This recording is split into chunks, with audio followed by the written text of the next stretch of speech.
Alam nyo ba na ang ibig sabihin ng hinta-hinyay ay grandfather and grandmother? Hello guys, this is Jib and this is the day 1 in the island of Kosomoy. Mga rock walls formation sa makikita dito. Isa din itong natural phenomenon. Originates from the granite eroded by seawater and heat to form weird boulders. Maaga nga kami pumunta dito. Tanaw din mula dito ang paglabas ni Haring Araw. Ang weird boulders na tinutukoy ko ay itong hugis ni Lolo at Lola. Mas nilapitan pa namin yung kay Lolo mismo.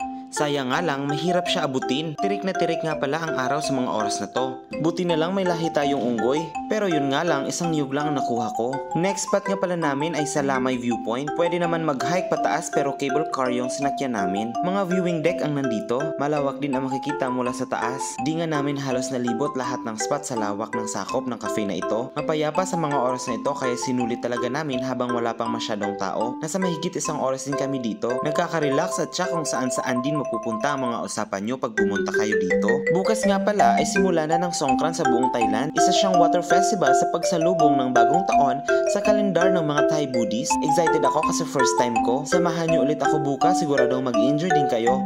Hanggang dito na lang muna. Salamat sa panunood. Bye!